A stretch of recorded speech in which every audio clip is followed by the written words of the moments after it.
All right, take two. Good morning, good afternoon, good night, whichever one it is.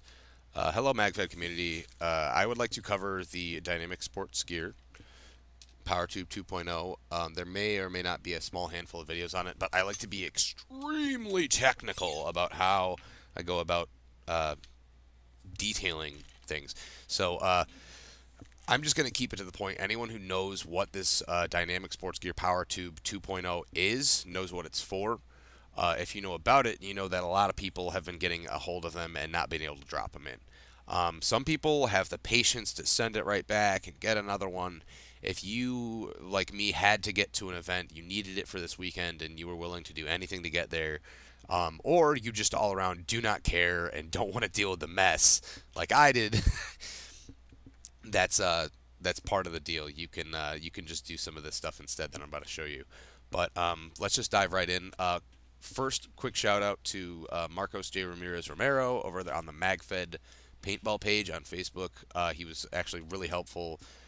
He explained to me what it was that needed to happen so that I could do it and do it clean. And now I'm going to share it with you guys very, very carefully. So, jumping right in, first things first, the bolt O-rings got to go. If they're the stock ones, the bolt will also need to be stored outside of the marker. Um, Put some lube in a bag, get your bolt cap and spring, throw it in the back in a bag, and keep it with the marker. The reason for that is because the detents are now a part of the marker and they're permanently in there. So if you store your bolt in there and you uncharge the gun every time, you know, you pull the trigger without it aired up and then you let the bolt slide forward like you're supposed to, that will leave the bolt now. Nowadays, if you have this inside, it will actually leave the bolt on your detents and it'll deflate your detents. So what you want to do is keep the bolt out and in a bag instead of in the marker. It's actually a small trade-off, honestly. Number two, your mag catch is going to need some adjustment, or your mag plates. So the mag catch itself might need a small bit sanded off. You could actually even see where it started to get some of that abrasion itself. You'll see the mag catch moving there, and he's got a little bit of silver on the top. And I'll explain that here in a second. The reason is because the thickness of this tube is actually thicker than the original tube, ever so slightly. Not a lot, you know, otherwise it wouldn't fit, but enough to take up those tolerances a little bit tighter. Now, what that means to us is, one, that the mating between this and the top and the bottom part of the marker is now going to be a lot tighter. That's for one, and it is. And then two, you're also not going to have your mags seating properly, depending on how well broken in your mags are. And I mean, I really say that loosely. I have some pretty well broken in mags, and I had to sand the plates down. So you could either sand down your mag catch a little bit on that part where you already see it's got some abrasion. I didn't sand it down; it just got the abrasion all on its own. But you could do that one time. If you have another mag catch, and God forbid you break it up, you're good. You can just replace the mag catch. I have way more magazines than mag catches, so I took it upon myself to modify the mag catch plate. So really quickly, with the mag plate, what you need to see.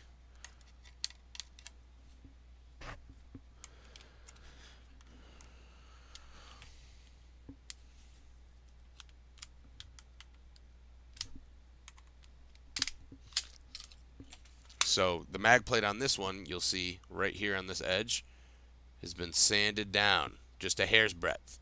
The reason for that is so that now, when it goes into the magazine, that small hair's breadth that this is thicker now doesn't affect the ability of the magazine to seat. Whereas this one, which has been unmodified as of yet, you will see that guy doesn't have that part sanded off. So it won't seat correctly. So you're either going to want to take off your mag plates, sand down the big flat part where it catches on your mags, and you don't have to sand it down a lot. You just need to take off a hair, just a hair, and then these guys should seat in there no problem. But on this one, you know, I saved it for you guys. It really will not seat very well. So make sure that you do go ahead and adjust the mag catches or your mag plate, because if you don't, you'll get this, and I'll show you right now.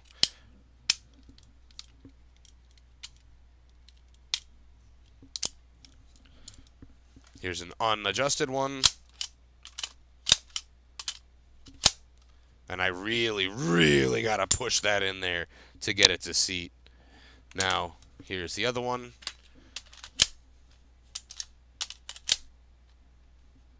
You'll see I'm putting minimal effort into getting in the other one,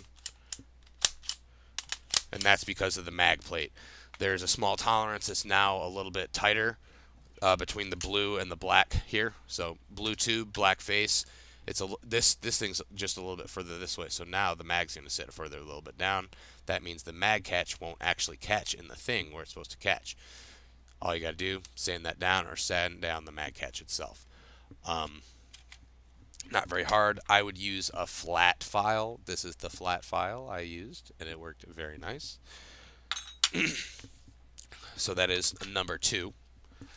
Number 3, you will need, finally, above all else,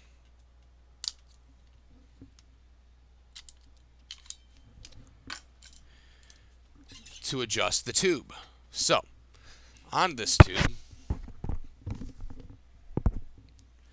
there is holes just like the original power tube.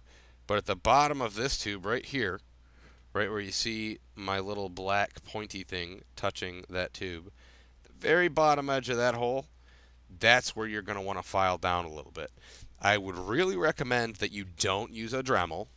Get a small needle file for $7, and then you take that small needle file, and again, on the very back side of this hole, towards the back end of the marker, you're going to want to bring this hole down, just a little bit, not a lot at all. You are literally just shaving off a hair or two so that now the valve pin on here may seat. Because as a bolt goes by here, it goes like, and you could probably even hear it, and that's that valve opening and closing.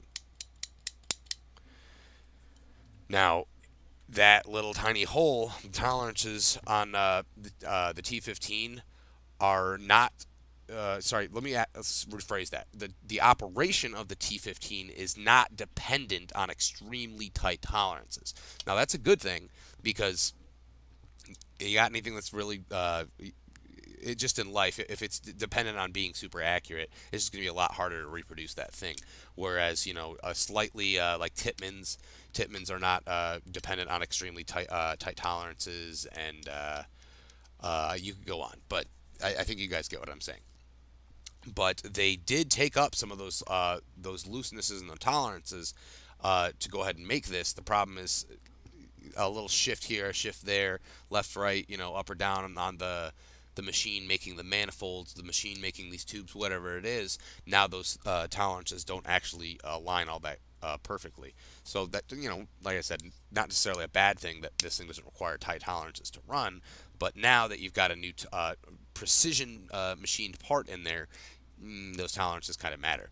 So just one more time, I'll detail the back side of this hole towards the bottom needs to be sanded down like this.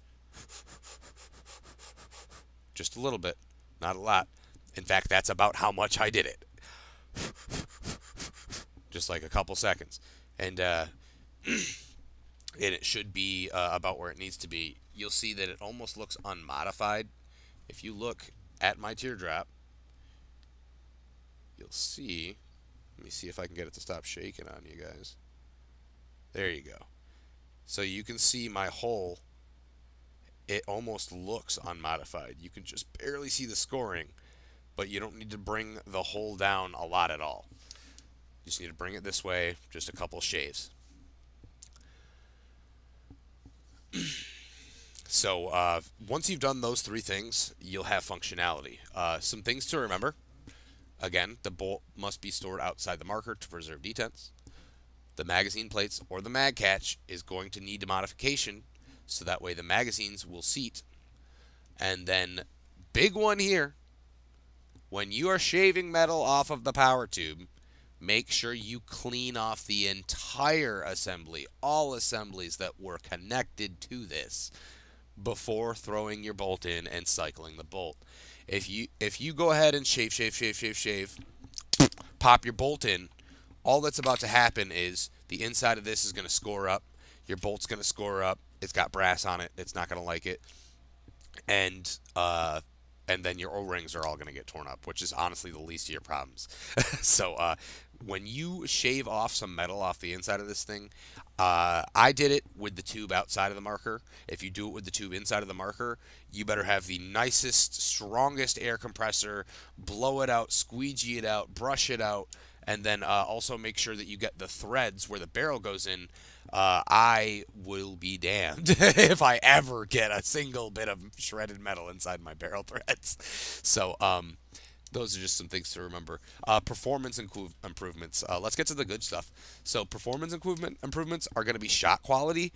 I actually have the manifold recock screw almost bottomed out, just like they said.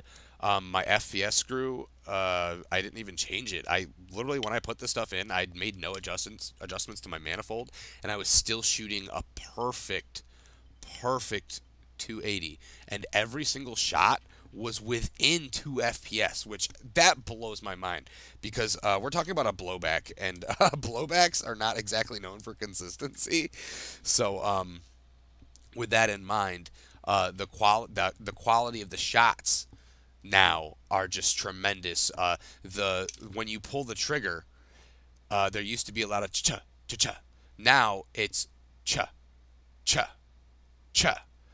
The reason for the change in the cycle and the shot signature is because now that it takes minimal air for the recock screw, that effort of recocking the bolt is that much easier, so you're not going to feel it in your hand as hard when it had to recock it before. Now the recock is a lot gentler. So I will say the first couple times I shot, I thought the gun wasn't shooting right. I was like, damn, is it shooting right? But no, I cronied it. It was 278, 280, 278, 280. I just couldn't believe it. It shoots so much nicer with this in there. And like I said, we're talking about a blowback. So that's that. Air efficiency, yeah, I use a 23 cubic inch tank. So I always have plenty of air. But being as I was running 10, 11 magazines, 23 cubic inches, I never needed to refill. I played a scenario all day on a Saturday, and we were on and off the field, and the only reason I filled up is just so I didn't get caught without it. I came out of 2 or 3 games still looking at about 2,000 to 2,500, which is remarkable. I mean, I know we're only shooting a couple shots at a time, and it doesn't take a lot of air to get a first strike going at 280, but it was extremely air efficient with a 26 cubic inch tank. And then the very last thing I think everybody knows about at this point is the barrel security. Barrel adapters for this suck unless you're literally using the basic first strike one that came with it. So for whatever reason, or unless you're using the MCS one. But in any case, you still would have to put some thread tape there because there's just barrel wobble no matter what the hell you're using. But the MCS adapter actually feeds really well. But this feeds really well. I didn't get any chops or flips. The only issue I had was that I had switched out the springs in my magazines to a lighter spring so I could also use round ball.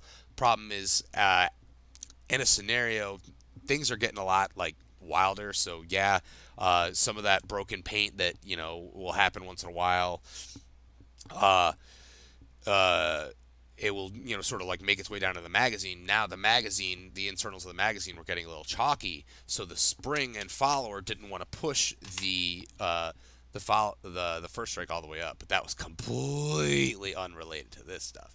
So I mean, I cannot make a single complaint about the way this performs. My only gripe is how difficult it is to get one and then get it in a marker and get it working. If you are not a person who modifies stuff, fixes stuff, texts things, fixes computers, cars, electropneumatic systems, chances are you're not going to be comfortable enough taking a $150 part and playing with it. No harm in that. I can't knock anybody who buys one of these, drops it in, and it doesn't work, and they don't want anything to do with it. I can't blame them. But if you have the nuts and you have the know-how, you can make this work, and it works good. But it's not exactly a drop-in fit by any means. You'd have to be apparently pretty lucky to get a drop-in fit with one of these. But other than that, it's a fantastic upgrade. But there is, as detailed, some finicky stuff to get in. I'm going to quit rambling on you guys. Hopefully, this has been good for you guys, and you guys have figured out something that you needed to out of it. But I wanted to make sure that I was just as detailed as I possibly could be. Take it easy. Thanks. Like, don't subscribe, and get yourself a T15.